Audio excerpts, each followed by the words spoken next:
Okay, so what we're going to do is we're going to talk about the Progressive Era. And the Progressive Era in American history. What's the matter, Ocean? We good? All right. First of all, just tell me what you think. What does it mean if it's an era of time and it's called the Progressive Era? What do you think that means? People are progressing. Hopefully people are progressing, right. Hopefully things are getting better. Always, always, always, people are looking for perfection. They want their society to be perfect. They want things to work the way they're supposed to work. Want everything to be fair and just and honest. But let me ask you something. Are we ever going to reach that place in life where everything is perfect? No. Why not? People are sinful and evil. People are sinful and our hearts are wicked and desperately wicked. Would you close that door for me, please?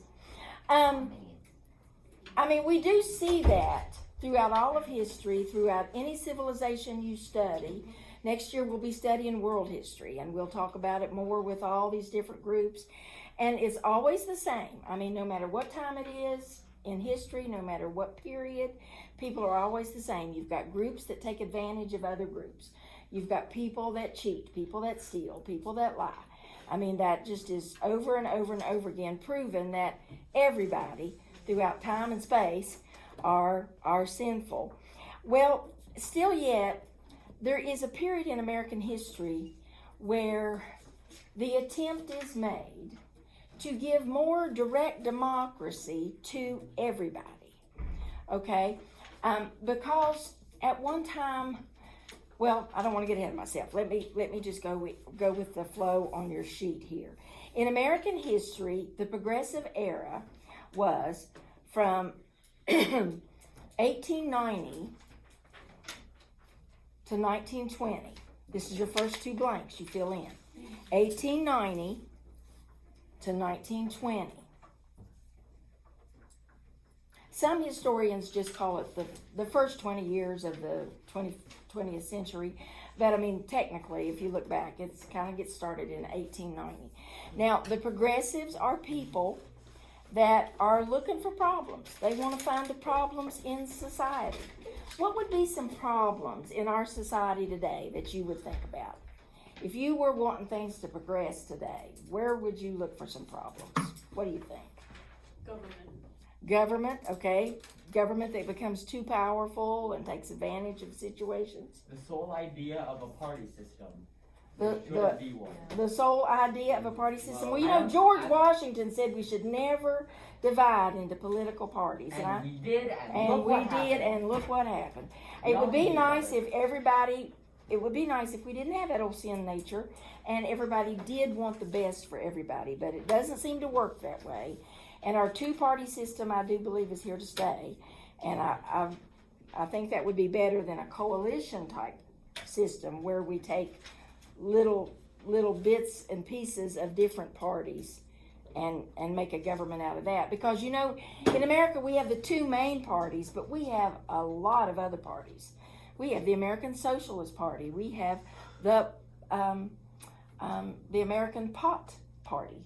Their goal is solely to legalize marijuana throughout the country. And actually, I think they're probably winning because it seems like that's happening more and more. Because everybody wants weed. But there's American Family Party, there's a Right to Life Party, and of course their one issue is to do away with abortion. There's all kinds of political parties in America, but the two main ones are the Democrats and the Republicans.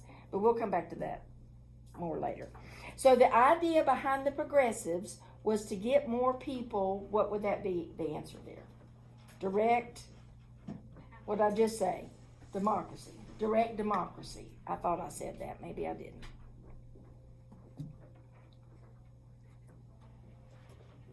Because, guys, 1890 to 1920, there's a lot of people in America that don't have the right to vote.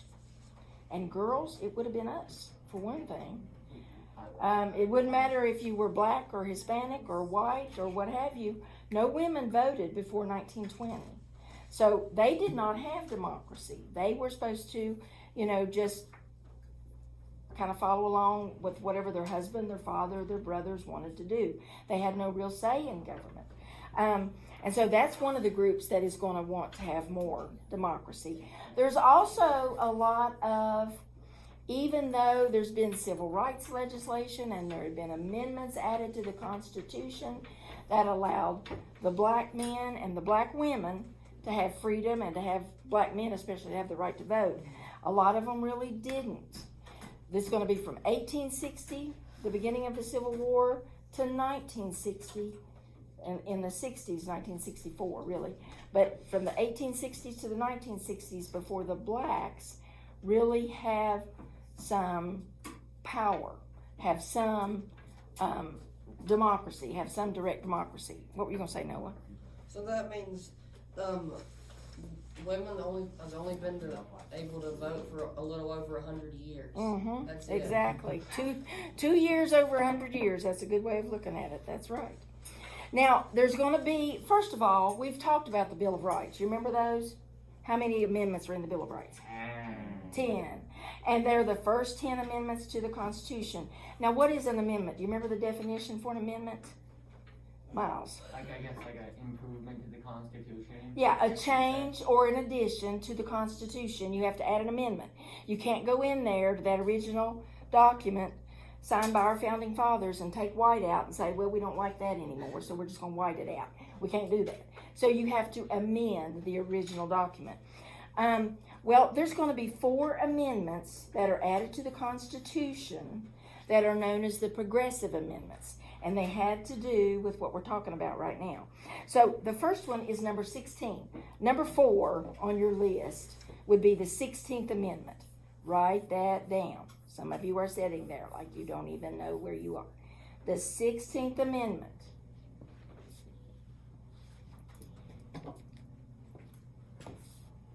Okay.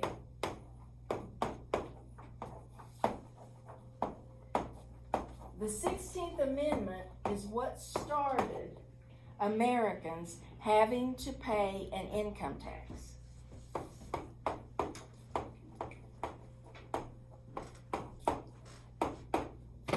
Before the 16th Amendment, Americans had to pay taxes, but they didn't have to pay a tax on the money they made.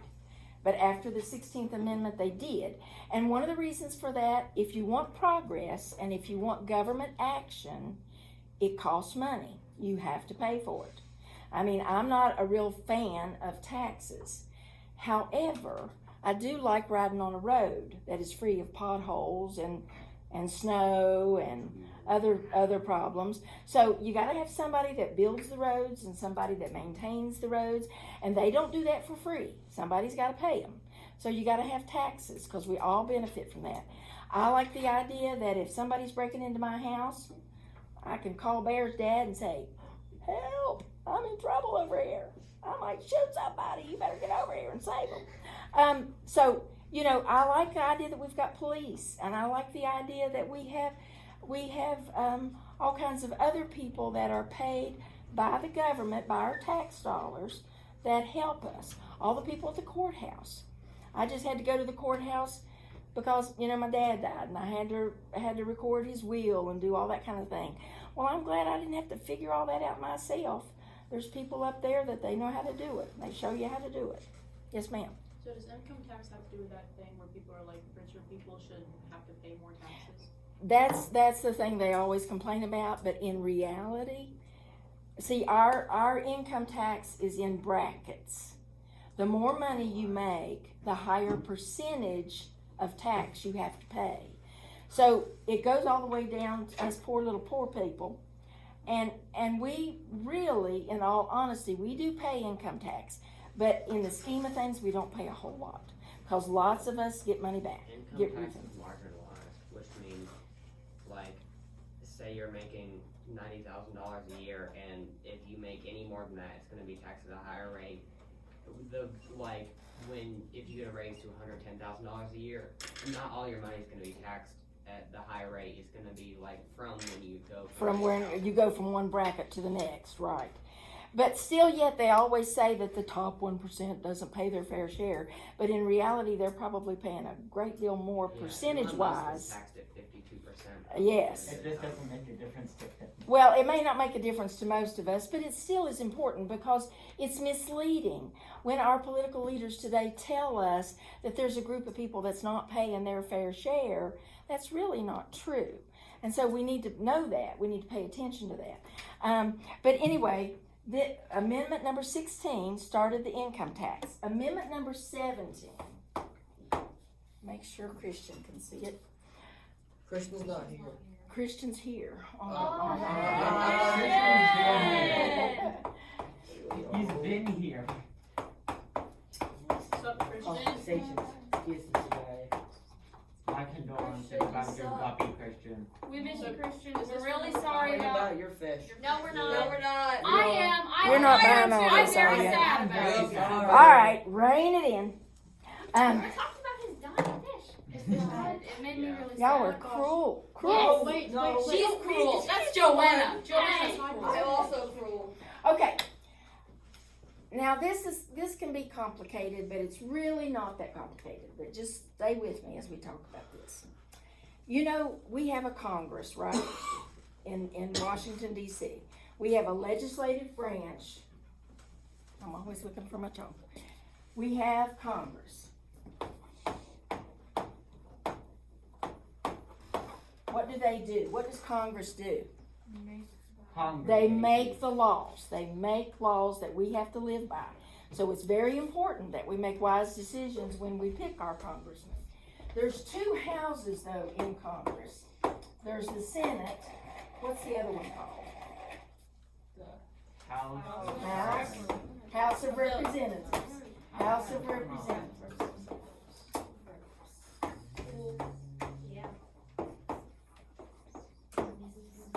Okay, now stay with me on this for a minute. From the time our Constitution got started, 1789, from the time we were really the United States of America as under the Constitution, these two houses were chosen in different ways. The people of the states would have an election and they would pick their representative to go to Washington, D.C., to go to the capital, the national capital, to be our representatives. But the senators weren't chosen that way. At first, the Senate was picked by people that serve our government in the state government. So in the state legislature out of Charleston, see, we all have a Congress that's over the entire country, but we have a legislative branch that's over just West Virginia. We talked about this at the beginning of school. Do you remember what it's called in Charleston? It's called the state, what's the second word? Legislature. It's the state legislature. And in the state legislature, we have a Senate and a House of Delegates. I think one of you said the House of Delegates for this earlier. But that's in our state government. Well, see, initially, the senators are so powerful that our founding fathers didn't trust the average, everyday little old people like us to pick them. So they had the senators chosen by the state delegates that were in the state capitals. Does that make sense? Are you good? Yes. Hello? Y'all speaking to English? Okay. Do you speak the English? So, No, we don't. No. okay, back to this.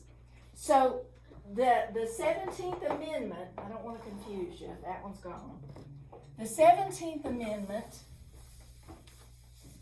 made it to where now the senators in the country's capital, in Washington, are going to be chosen by the people just like those members in the House of Representatives. So that gave more direct democracy to individuals.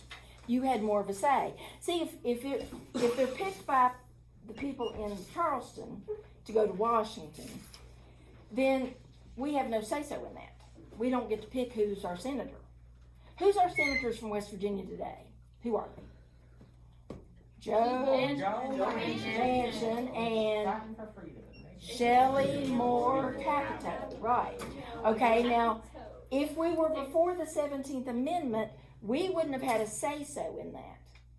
Only the powerful people in Charleston would have picked who our 2 state senators would be. So it's very important that now they've put more direct democracy into the hands of the people. The 18th Amendment. I get like ads for Joe Manchin all the time, even though I live in Virginia. Really? Maybe it's because, Even though I'm underage and I live in Virginia. I know, that's odd. It really is odd. I mean, do your parents get stuff from them too? I mean, Oh yeah, I mean like if there's like YouTube ads, it's always like for West Virginia, not Virginia. Huh. They've Googled stuff about him, I guess, maybe. I don't know. Joe Manchin's been really important of late, holding the line for the conservatives and the liberals. Okay. You are a hero. Yeah, Joe Manchin's making thirst traps. What? Okay, you with me? Stay with me here.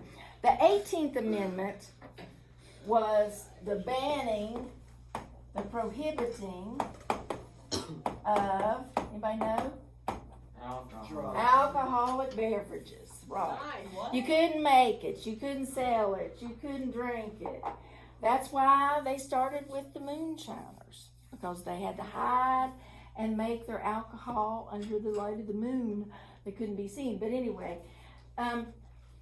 they thought, well, we're going to make the world a whole lot better place. We're going to ban alcohol. We're not going to allow anybody to get drunk. We're not going to allow anybody to drink.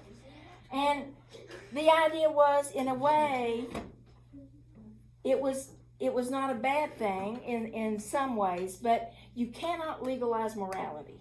We know that if there are things that are right and there's things that are wrong, how does God impress that upon us that we know what's right and what's wrong? Our conscience, right? And God lets us know, hey, this is not something you're supposed to do. The government really can't step in and do that because that limits our freedoms. So this didn't work. They prohibited alcohol for a while, thinking that that was going to make the world a better place. And we know that because all of a sudden alcohol was illegal, nobody drank it, right? Everybody quit. No, they didn't quit. They just started finding new ways to make it underground, and that's when you had the bootleg whiskey runners, and I actually have one of those in my family. You don't want to shake your family tree. You just don't know what's going to fall out of it. But I actually had a great aunt who was a bootleg whiskey runner. But anyway, yeah, okay. But bootleggers, and it opened up what they called speakeasies, where people, they would hide from the police, but they still sold and distributed alcohol. So it's just like illegal drugs today. They might be illegal, but that doesn't make them non-existent. People still find a way to do it. So prohibition, though, didn't work, and so there's going to be an amendment later on that repeals the 18th Amendment. You know what number that was? 21. Eventually, that's not one of these, so don't write it down. I don't want to confuse you. The 19th Amendment, of course, was the best amendment, ladies, in the world. Women's suffrage. Women got the right to vote. But most women didn't get the right to vote at the time. Like, it took a while, like each state. No, I didn't have the 18. More things It to took do. a while. Have the right to vote. But women's suffrage is So 19. just be chilling, like, not voting. So 16 was income tax. 17 was direct election of senators. You guys are writing this down, right, on your paper. 4 is income tax. The number 5, which is really going to confuse you. I should have put down different numbers. But anyway, the 17th Amendment was direct election of senators, and 18 prohibited alcohol, and 19 gave women the right to vote. And it was really ironic because some of the states out west, like Wyoming and Colorado and some of those western states, they had already allowed women to start voting before the country did. And there was even a woman that was already in Congress. I'm not going to ask you this now, but later. Her name was Jeanette Rankin. She was the first woman in Congress, and she actually voted on whether or not to accept the 19th Amendment, because she was already in Congress, even though women technically didn't have the right to vote. What did she vote for? Oh, I'm sure she voted for it. I really haven't looked it up, but I'm sure she did. She also voted against every war that America was going to go into. She voted against World War I. When she was still around when World War II started, she voted against it. She was like the only one that voted against How old it. was she? I don't know, but she, you know, she She was in there a while, so she was elderly by the time she left. Now, the next part is also very important, and I'm really trying to summarize these things, guys. When we study U.S. history, I know we're studying West Virginia history, but I feel like you got to know this stuff in order to understand this chapter. But when we study U.S. history, we go into this a little bit more detailed. But there's 4 things that they try to do to make the average, everyday people have more direct democracy. And one of them is known as the referendum. So here's what I want you to write down for that. The referendum. You got it? Everybody there? The referendum was when legislation, which is a law that's being made or discussed,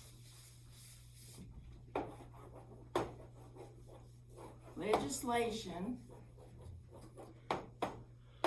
is referred back to the people.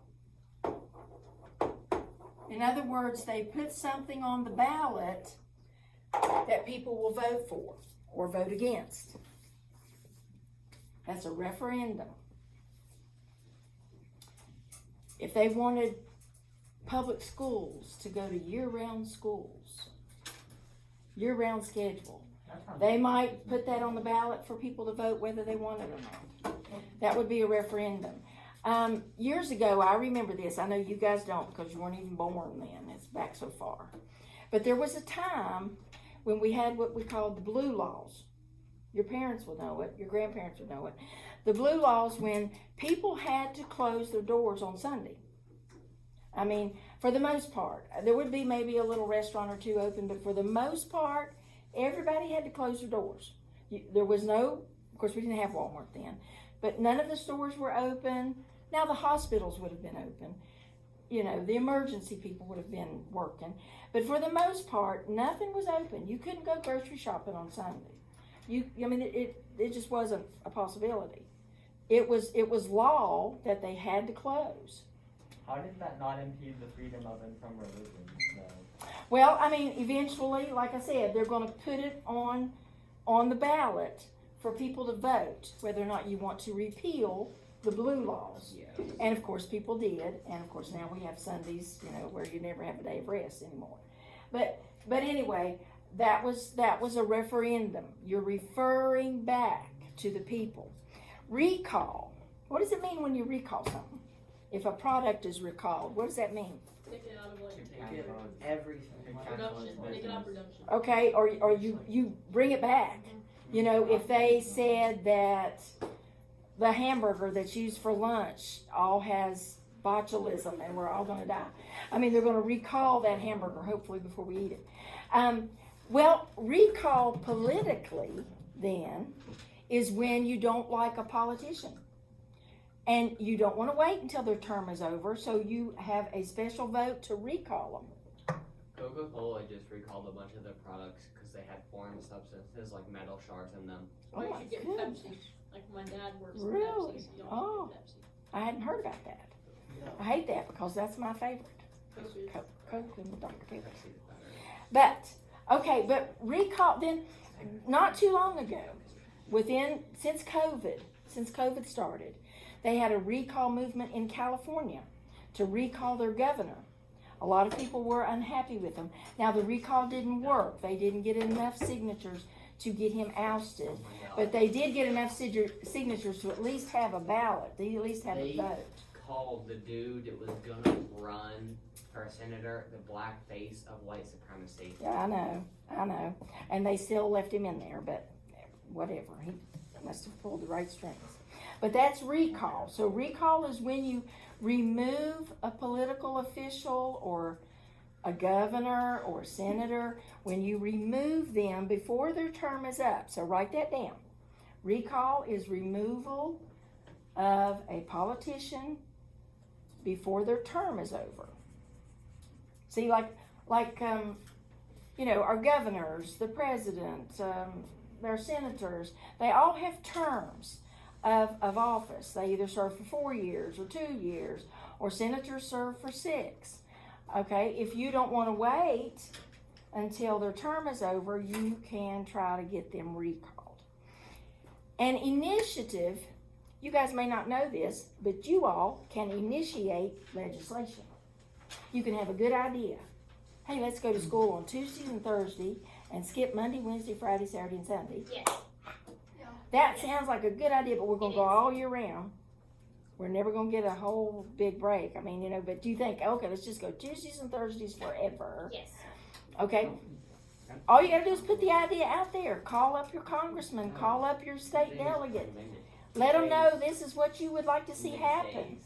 They might pass it. I mean, it could happen. But that's initiative. That means you have initiated something. The people have done something.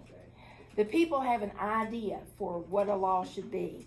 So I mean, basically the definition is just the people initiate, they start legislation. And then the secret ballot. Now, none of you have voted, because I won't say that. But you're not old enough to have voted. So if you voted fraudulently. However, do you know what the age is to get when you get to vote? 18. Nobody in here is 18 yet except me, and I just turned 18. So hey, we're good. Yeah, that was a joke. No, it wasn't. Thank you, Miles. Yes, okay. Statement of fact. Right, absolutely. Okay. But it used to Just as be, truthful as the U.S. political. before the progressive era, that you had a Democrat box and a Republican box. And you wrote on a slip of paper who you were voting for, and you stuck it in the proper box. So it's pretty obvious who you're voting for, right? Well, they said that's not fair. For number one reason, if the person, let's say the sheriff of the county, is a Democrat, and he might even be standing there, and you're putting your ballot in the Republican box, he knows you didn't vote for him. Your life might get a little bit more difficult, who knows? So they ushered in what becomes known as the Australian ballot. We'll talk more about that in another year. Or the secret ballot, where you were able to fill out your ballot and nobody else knows it. It's secret. Only you know how you vote. That's very, very important. That's the secret ballot. Okay, it just made it to where your voting was private. How you voted now is going to be very private. You don't have to tell anybody how you voted. You don't have to, it's really illegal for anybody to approach you before you vote and ask you how you're going to vote, but they can ask you after you vote. They call those exit polls. They can question you as you're leaving. How did you vote? Did you vote for so-and-so or so-and-so? And a lot of them determine who they believe, they project, who they believe is going to win an election based on those exit polls. Isabella? What would we write for initiative? Initiative, just the people, the citizens, initiate legislation. It's your idea. You come up with it first.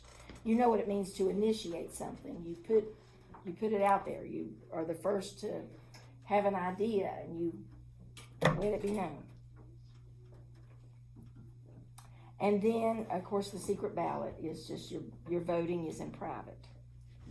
Okay, any questions from all this? Everybody get it all filled in? Because you need to have that top part in order to do the bottom part. And the bottom part is for a grade. Yay. Yes, sir. To be triple quadruple sure, what was initiative? Initiative is where the citizens initiate, they suggest, maybe that would be a better way to say it. They suggest to their government officials a new law. I can give you another example. In In some states, it's not, you don't have to wear a helmet when you ride a motorcycle. I don't remember now when it was, but there was a family that really wanted to see that change. They wanted to make sure that people had to wear helmets to protect them. They had lost a loved one in a motorcycle crash, and so they wanted to be sure that changed. And they initiated legislation. We need to make it a law that people have to wear a helmet when they ride a on the street. And see, it didn't used to be that you had to do that. In California today, you don't have to, I don't think. In California, if you want to zip on a motorcycle without a helmet, go for it. Of course, out there you can do all kinds of things. Of course, yeah. But that and having the lights on a motorcycle turned on. I mean, that was also initiated by a person, a citizen. Yes, sir? Just to make sure, what is secret ballot? A secret ballot is where the citizens vote in private. They vote, nobody knows how they vote. It's secret. Okay, we good on all this? So you can answer that bottom part and turn it in for me? What if we like did? Oh, you can. How many sentences do you have to do? Oh my goodness, let's see. I'm not going to count sentences, but just explain it enough that I know you know what it is. That's what I'm What if we looking for. like You're such an evil. There got to be more than one sentence. In paragraph form, I would say at least 3 sentences or You guys 4. seriously? Are the bells working I today? can, but it takes too much work. But you've still got 5 minutes. It's So, not digital, it's so guys, listen, you don't have to start it right now, but it is due tomorrow. Gotta turn it in tomorrow. paragraph just got to Let's do it, Ezra. Don't forget it. I won't be merciful. I feel like